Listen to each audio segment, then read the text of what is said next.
I'm Paola Andino. I play Misty and Lisa Frankenstein, and you're watching Pop Culture with Pat.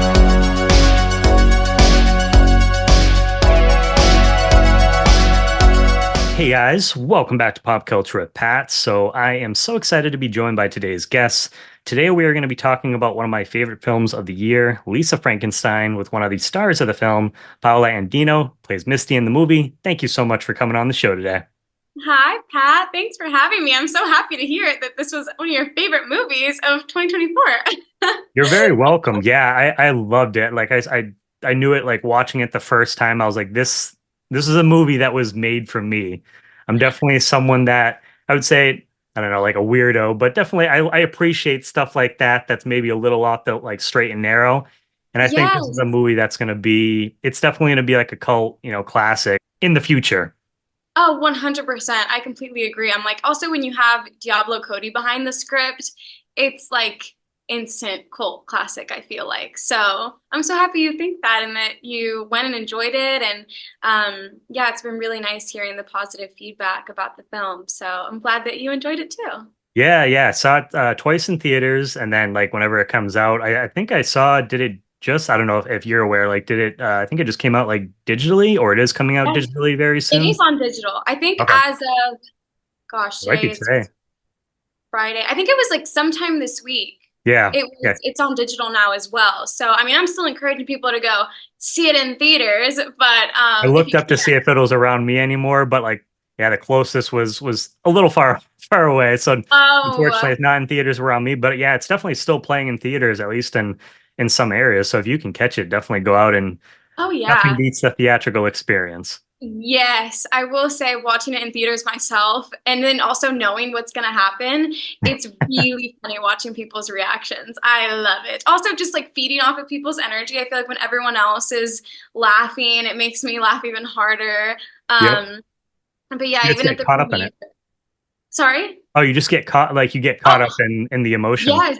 Even at the premiere, I had some young men sitting in front of me. And so, for those that have seen this really big scene in the film, their reaction was hilarious. I was like, I feel like they're in pain watching this. They have like Oh yeah. phantom pain. Oh yeah, definitely. Yeah. No, I was not expecting that scene, like late third act of the film, and when that happened. I mean, there was some other stuff that happened in the movie that in a way I wasn't surprised, but at the same Mhm. time it was still like holy crap for a PG-13 movie. I was kind of like they're kind of like skirting the lines there. Oh yeah, they sure did, which I think for a lot of people was unexpected. That's what I've heard as well from some friends. They were like, I did not expect the film to go in the direction that it did, but they loved it so Yep. much. But I, obviously I read the script, I'm a part of the film, I know what's going to happen. So watching the trailer, I just thought that people knew that this movie was going to be bloody and have some kills in it. But people didn't expect that. They Yeah. really did not, which I think is awesome because sometimes I feel like nowadays trailers sometimes kind of give everything away. Yeah. They can, and I'm glad that ours didn't. Yeah, no, there was definitely some surprises in there for sure, which yeah, you always enjoy as an audience member, just yeah, not knowing, like you said, not knowing everything going into the movie and having a few surprises hidden in there for you for sure. Yes, I love being kept on my toes. So to kind of to start things off, what was it about Lisa Frankenstein that made you go, I really want to be a part of this project? Oh gosh, I think well immediately you've got a production company like Focus Features backing the film, which I've never worked with a production company of that caliber, which is was incredibly exciting for me. And then you see the names Zelda Williams and Diablo Cody behind the script and the film, which is also very exciting. And at the time when I auditioned, there weren't any names attached to it, I think, or at least it wasn't public who was Yeah. behind it. So, Kathryn Newton, Cole Sprouse, just the incredible talent that was already a part of the cast. Also, the fact that it was set in 1989 was really intriguing to me. So, when you watch the film, you can see that the hair, the makeup, the wardrobe, the sets, the world that they created was so authentic and colorful and fun and beautiful. And I think just reading the breakdown for what the project was going to be, I think I could already envision how it was going to look and just being able to step into a different era and a different decade that's so fun. I think that drew me to the project. And the script was just really freaking funny. So I Oh yeah, I think can that's imagine. what, yeah, I think that's what immediately drew me to it was just I knew that some incredible people were behind it, and I thought the premise was really fun and really cool.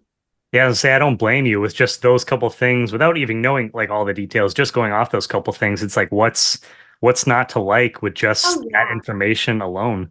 Yes. Yeah, I knew that I was like, oh, this is gonna be cool. Now, so you play Misty in the film. Was that the character that you like always, went out for, or did you audition for anybody else? Because I know with movies, with series, a lot of times you'll go out and go for multiple different characters and they kind of, fit you which one they think that you kind of fit like the best. So how was that Yes. all like for you? Oh, I love this question because I think a lot of people wouldn't know this unless someone asked. All three characters of Misty, Lori, and Trisha, they were all kind of. I mean, they're all part of like that friend group. So they like were they cast like seeing who fit best like in those roles. So they had multiple Yes. roles So going out for it. basically, like any actresses that audition for Lori, Misty, and Trisha audition for all three roles. Oh, And so that's I didn't fun. just audition. Yeah, I didn't just audition for Misty. I also had the opportunity to audition for Lori and Trisha as well, which was so fun because when I did my tape, I felt most connected to Misty. I just feel like I had the most fun playing her, and I just thought, okay, well, if I do end up landing one of these roles, I would love for it to be Misty. And so when Lo and I got behold. word that, yeah, when I got word that I booked a role in the movie and then I found out that it was Misty, I was thrilled. I was like, well, this is perfect. It was meant to be. I think already just during the audition process, I kind of like put that energy into it. And I think Zelda saw me as a Misty. So it worked out really well. Yeah, it's always cool when the role that you really want, you end up, getting it. Yeah. Yeah. So, so it was great. It was a really fun experience. Once you were cast like in the role, what kind of prep did you do for it? Like how did you immerse yourself in this world like of the 80s? Did you watch any 80s movies, listen to any 80s music or anything like that? Well, thankfully, it was really easy once I was in the hair and the makeup and the wardrobe to just feel like I was in that era. And I've watched obviously 80s movies just throughout my life. So I was just kind of channeling that energy and that vibe, that tone. I also took a little bit of inspiration from Gretchen Wieners in Mean Girls for my role because Awesome. Misty is a bit of a gossip. And so that I think were just, those were the things that I was keeping in mind when portraying her. But it just made it so easy to really be a part of that era when the hair and the makeup and the wardrobe. I was like, I don't even feel like I'm like behind the scenes. I'm like, I don't even feel like I want my iPhone. I was like, this feels out of place right now with the way that I look and the environment that I'm in. I'm like, this just doesn't fit here. But yeah, it was so easy when you've got such great departments working in your favor.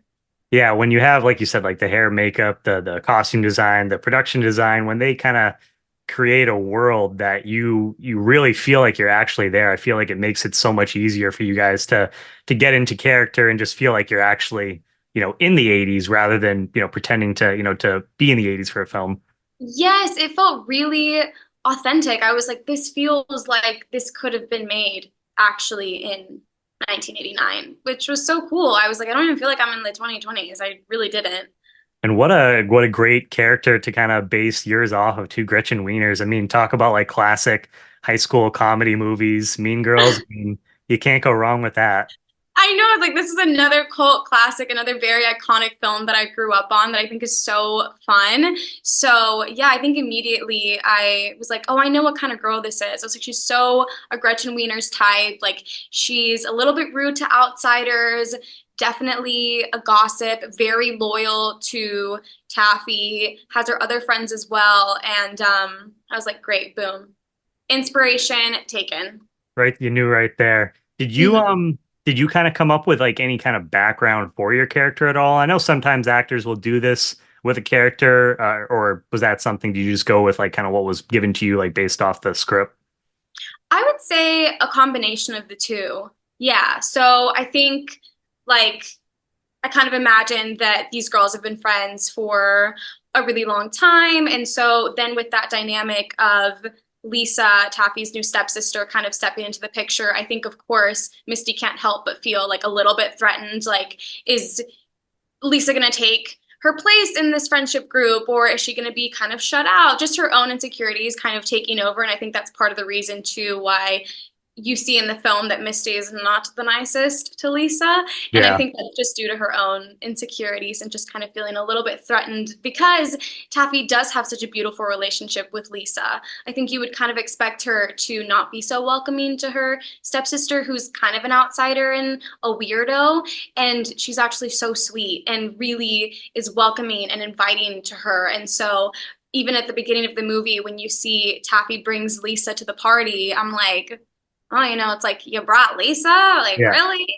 Um, but yeah, that's kind of what went into my prep work with this role. That's one of the things too, like Taffy's character that actually really caught me off guard because, you initially see her, the film's opening up and kind of my thoughts initially was just like, oh, she's probably going to be playing like one of those, she's a sister, but she's probably like one of those mean girls, the high school like, cheerleader and everything. And just completely the opposite. So that was a good start, I think, watching the movie, just kind of subverting my expectations of what I thought these characters were going to be like in the movie. Yes, I completely agree. I think it's such a testament too to Liza Soberano's amazing performance. Like she truly cracked me up in the film and had such a beautiful take on this character. And she was also just so lovely to work with. She is so Seems it. sweet and kind. And so, of course, she was able to bring this earnestness to Taffy because I think that that's kind of like who she is to her core. And so I completely agree. I think it was unexpected for audiences to see this beautiful, unexpected take on this character. And so I think it's great too, because then you have that dynamic with Misty, Trisha, and Lori, who are a little bit more of Cla- the Like the typical like classic. mean girls. Yeah, the typical Yeah. like kind of more mean girls, so to speak. But then you've got Taffy, who's kind of leading the group, but she is very kind. Yeah, no, it does make for a fun dynamic. One of her like favorite scenes that cracked me up watching it was when her mom is missing and they're on the telephone and she's just like describing like her mom. She's like, "Yes, she is a bitch." And Yes. I just started dying like her and Joe, working on that scene. Those two were so funny together. They were so funny. And it's like her commitment. She's like streaming tears, but she's like, yeah, she is a bitch. I'm like, oh, it's so good. It's so good. I love the humor. Like it's definitely my kind of humor, which watching the movie like without even know like I knew going into it that it was written by Diablo Cody, but she just has such like a distinct writing style that you could watch a movie, not even look at the poster or anything, and I feel like you could tell that it was written by Diablo because just the way that she writes and like her characters, the dialogue, you can just tell it's Yes. her. The whole aesthetic, the whole mood board, it's very specific to her, which I think she even said in an interview. She was like, yeah, Lisa Frankenstein and Jennifer's Body take place in the same universe. And Which I so love. it's like, oh my gosh, it's so cool. It's amazing. So yeah, she's got her own like solidified style. And Yep. it was really fun to be a part of one of her worlds. And a lot of her films too have gone on to become, cult classics. I mean, Juno, Jennifer's Yes, Body.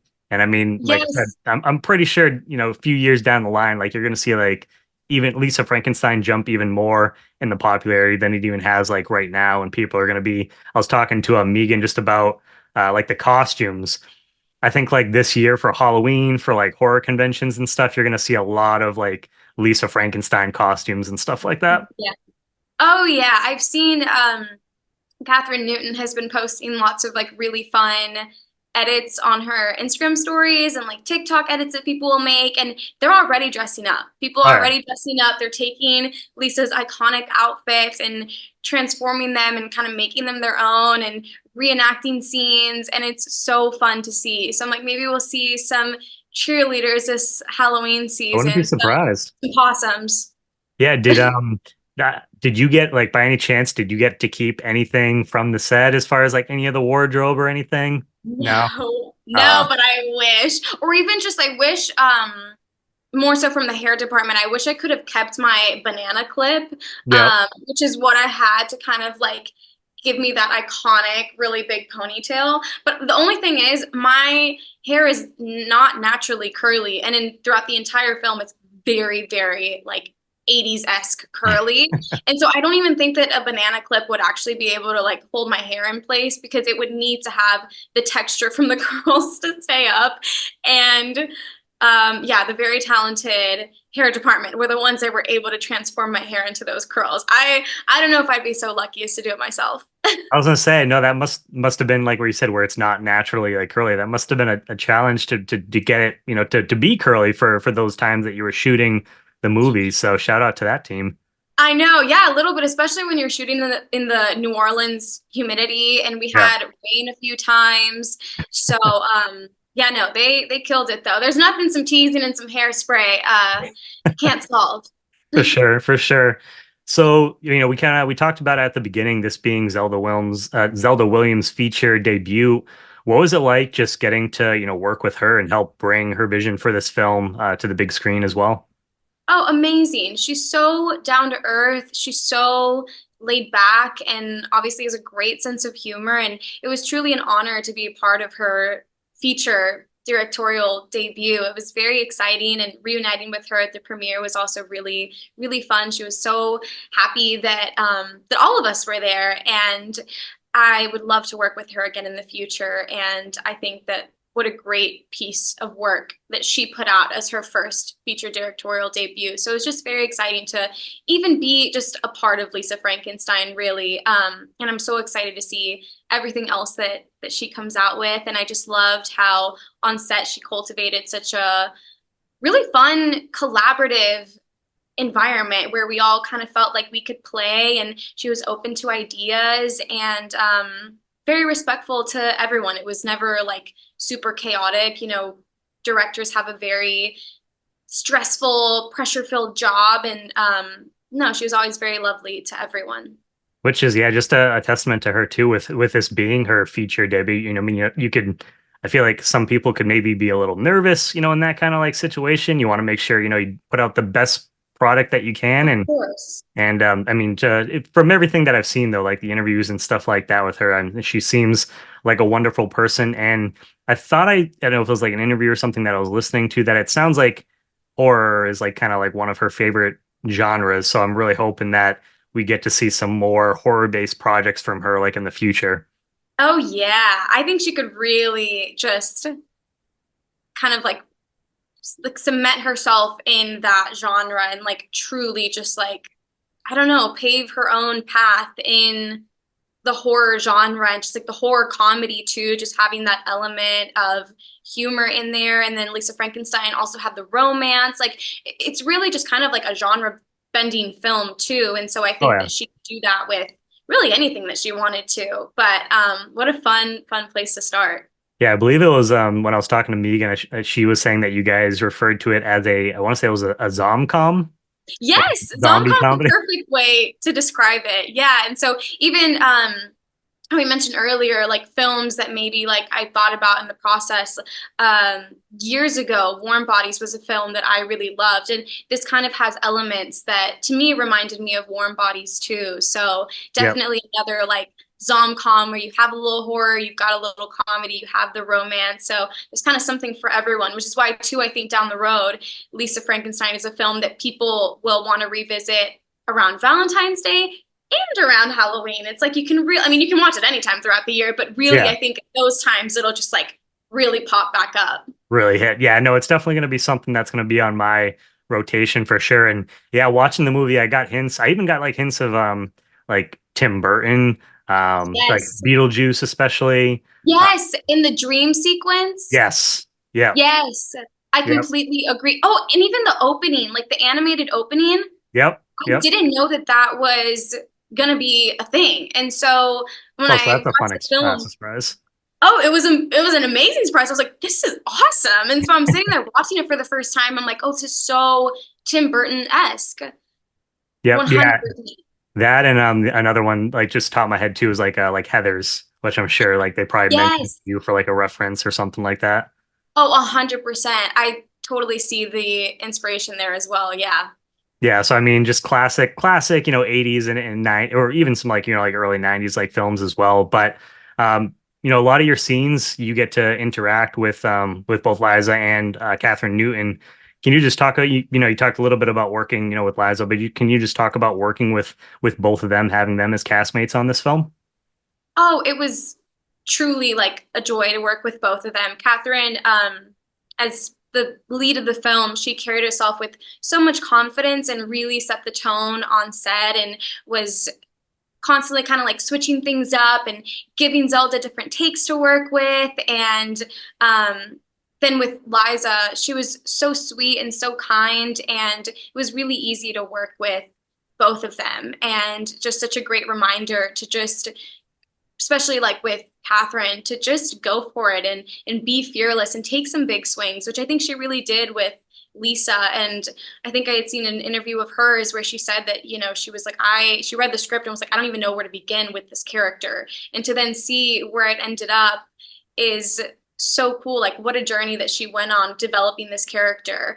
And at the beginning of the shoot, too, Zelda, I don't know if there was like a COVID scare or something, or if she was sick, or basically Zelda was directing virtually the Oh, first like geez. few days, if not the first week of shooting. And so Kathryn really had to just like make some choices Yeah. and commit to them. And she did such an amazing job. And Liza as well just had so many like scene stealing moments in the film, and really had me cracking up watching it. I was going to ask you, but you kind of answered it there. Was there anything that you learned from, working with them too as actors as well? But you kind of, mentioned it, kind of just giving you the advice just to kind of, go for it when you're Oh having yeah. doubts. Yes, 100%. You just have to trust your gut, go with your instincts, and take some big swings, especially with a film like this. You got to go big or go home and just commit. Yeah, I'd say it's funny that you mentioned where she looked at the script and was like, "Where do you even start with a character like this?" Which I think makes it even more fun because you just feel like you have so much freedom to kind of bring or do whatever you like almost want with the character, really. Yeah, yeah, you can really like build it from the ground up. And then when you're working with someone as collaborative as Zelda, like you can really go in any direction with it. Exactly. Which, yeah, again, just must be so nice as like an actor to have that freedom and then to have a collaborator like Zelda as well. Yes. Oh my gosh, 100%. While it's more definitely, even though it has like horror aspects, it's like more like horror comedy, not like straight up like horror, I would say. Uh, I'm curious, what was your relationship with the horror genre prior to working on this film? Were you a horror fan at all or not so much? Yes, I am a big fan of horror. Yeah, a lot of Awesome. like A24 films. Like I've seen The Witch, I've seen Hereditary, I've seen gosh, lots of like the really, really scary films. Yep. I love the zombie genre as well. I watched The Walking Dead for so many years. Yeah, I love horror. I just watch it and then afterwards I regret my life decisions because then I'm really scared and really paranoid. But it just taught me. I still love a good horror movie. So yeah, I have a great relationship with the horror genre, I'd say. That's awesome. It's always interesting to ask, actors sometimes because sometimes like, nope, like I was not a fan of horror at all, like before coming into the project. But it's always fun too when you have someone who is a fan and has seen a bunch of these films. I mean, like you mentioned, like The Witch, that's definitely like on Oh, my list of like for the past like decade or whatever, like favorite horror movies. The Babadook. I don't know if you've seen that one. yes, I have seen it, and that one really scared me too. That yeah, that one. So I'm a big horror fan. Like obviously, you can see like um, but that movie, I'm gonna revisit it this year. I've only Mhm. seen it the first time that I watched it, and it actually it creeped me out so bad that I Yeah, haven't gone back to revisit it yet. But I'm gonna watch it this year because it's been I'm pretty sure this year is the 10th anniversary for it, which is wild. really. Yeah, Wow. That is yeah, oh, okay, wow. Okay, time flies. Also another movie that really rocked me to my core was The Conjuring.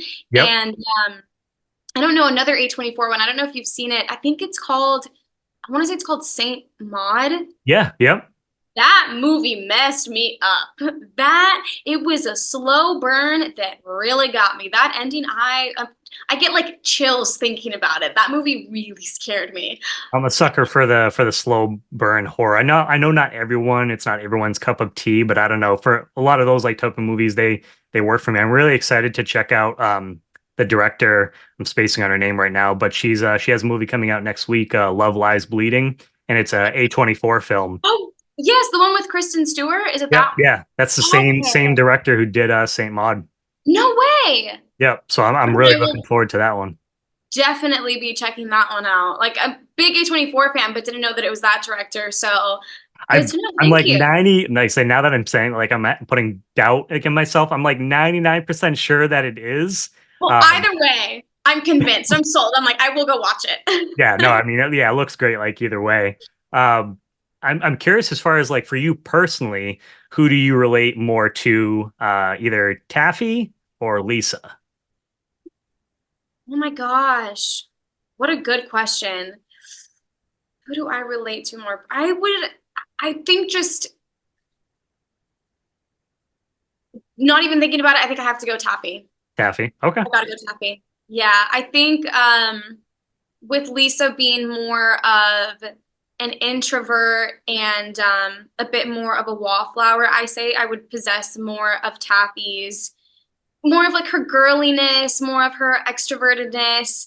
Um, yeah, I think I gotta go like this. I think there's traits about both of them. Like I wouldn't say I'm like 100% either way, but Yeah. I would say I'm definitely leaning more towards Taffy there. More taffy. Although we Yeah. do see like as the film goes on, like we do see Lisa kind of break out of her shell and we see her, start to get like more confidence in herself too, Oh yeah. which I thought was like a really cool evolution to watch in Mhm. the movie. But I think like yeah, overall I get like what you're saying that definitely more like on her side of things where she's a little bit just like from the outgo or from the start, she's a little more like outgoing to begin with.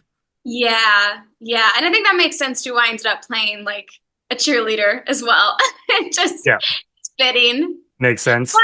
But I think it'd be really fun too to tackle a character like Lisa and just like in the vein of that role, like that personality, I think would be so fun too. So I'm kind Yeah. of open to like as far as acting goes, I'm open to playing like either type of role.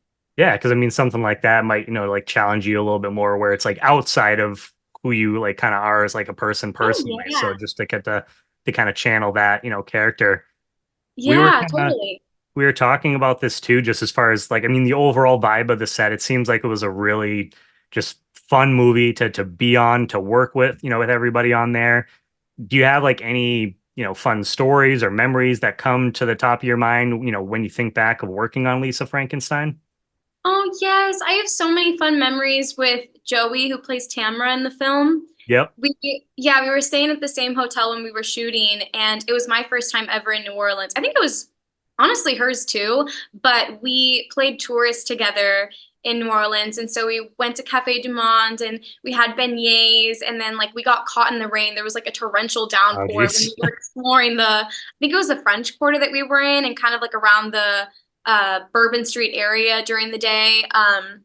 We went to this really fun cafe and just we're like taking in the beautiful sights, and it's such a charming city and just kind of like the spooky vibes too. Yeah. We did a little bit of shopping together, and then we got takeout and watched a movie in our hotel room. It was almost like having like a little sleepover. It was so fun. Lots of really great memories with her. And then when I think back to filming the party scene, we did two overnight shoots for Yep. those scenes.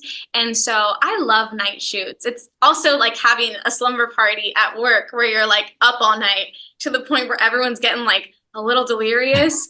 And I think that that's really fun too. So I'd say definitely spending time with Joey. I love her. And the night shoot. Those are two of like my favorite memories from being out there filming. Night shoots can be fun as long as you're in fairly decent weather and it's like not winter time and like absolutely freezing. Because I got Yes. to I've done like some like background extra work on like a couple movies.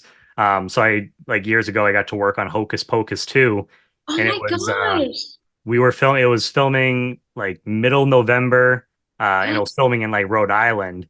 and it Ooh, was like I think we like shot till like 2, 3 ish in the morning, and it was cold. Like they please tell me that you were stocked up with those little like hand warmers. Oh yeah, like so going down to shoot for it, like I made sure I had like layers on layers, but I also like every time like we weren't shooting, obviously went into like there was like the holding area.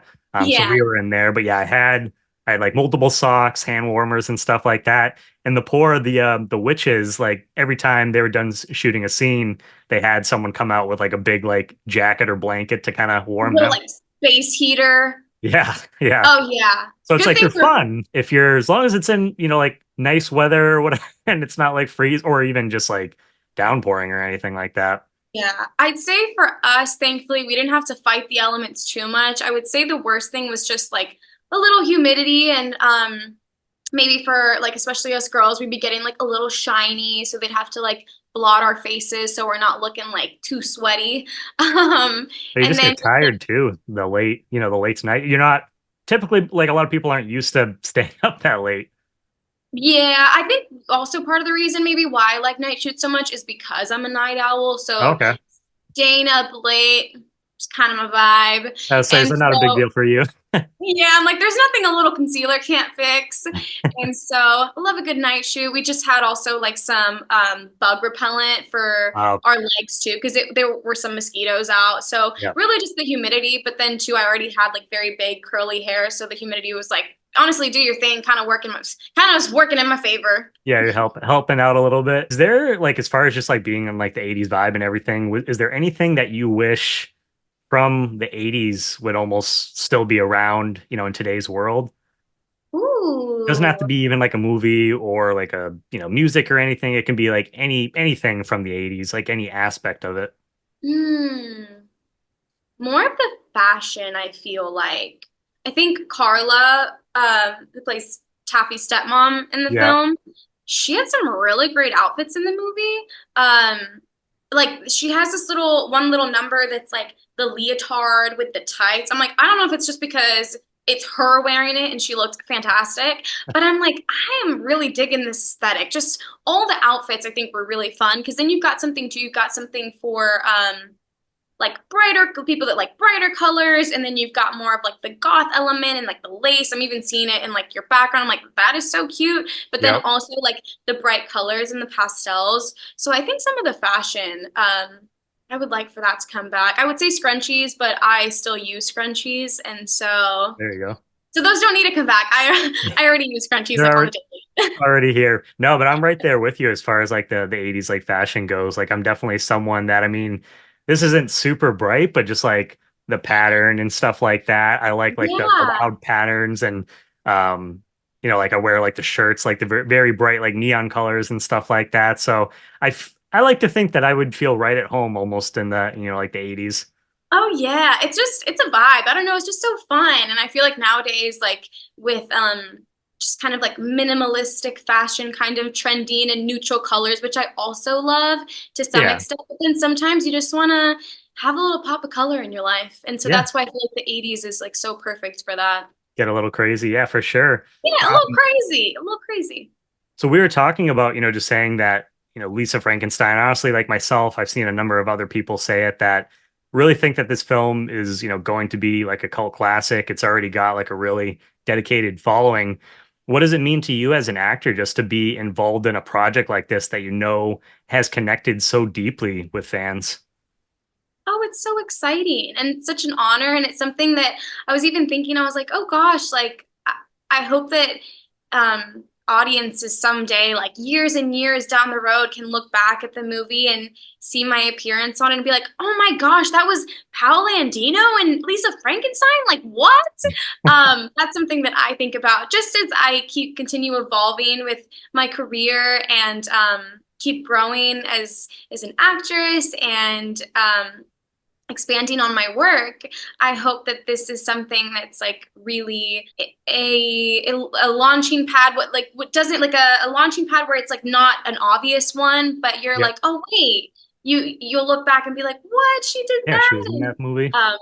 that's something that I hope. But it's just like really exciting to be a part of a project that for years and years and years down the road, like people could continue watching it the way that they watch, like Edward Scissorhands to this day. Yep. Um, that would be really exciting. Just because in the moment you don't really realize that that could be a possibility, but then when you talk about it, you're like, wow, like that would be really special. Yeah, films like Hocus Pocus, like I mean that just Yes.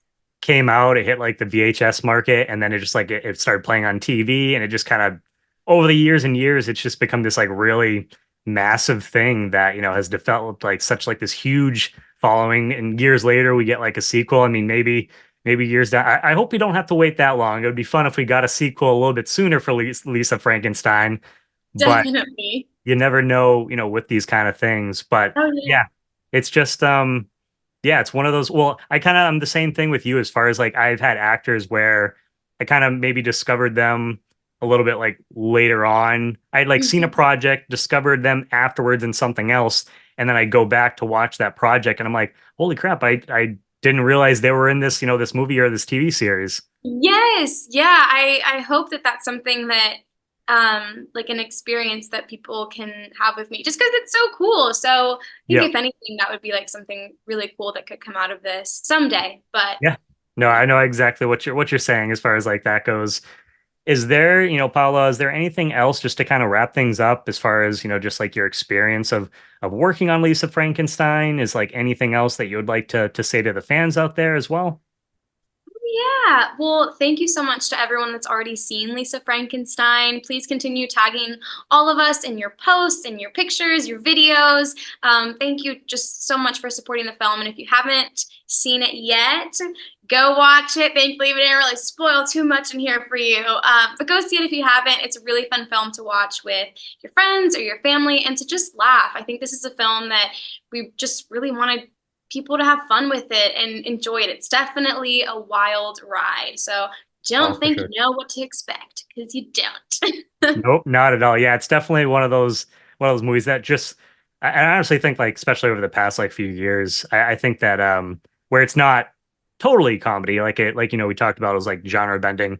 I think that comedies are so important, especially over the past couple of years, just with kind of everything that's been going on in the world. So to have a movie like this where you can just go into the theater, but then even like when it comes out on like what's on digital and on Blu-ray and stuff, to just kind of go in there, just escape from reality and just have a fun time watching this. It's fun, it's entertaining, and we need films like that too. And so I'm really grateful that Zelda did this and that Focus Features backed it and that everyone just really went for it. Well, hey, Paula, just want to say thank you again so much for, coming on the show for talking about the movie. It's been, a lot of fun just talking to you about everything and cool that finding out that you're a horror fan yourself. And again, congratulations on the movie. And yeah, you are welcome back anytime in the future. Thank you so much, Pat. Yeah, this has been really fun. It's been fun like in a chat with you, and I will be checking out Love Lies Bleeding. Oh, yes, definitely. I'll have to let you know my thoughts on it. Thank you. Yeah, likewise. Thanks. Hey, I'm Paola Andino. I play Misty and Lisa Frankenstein, and you're watching Pop Culture with Pat.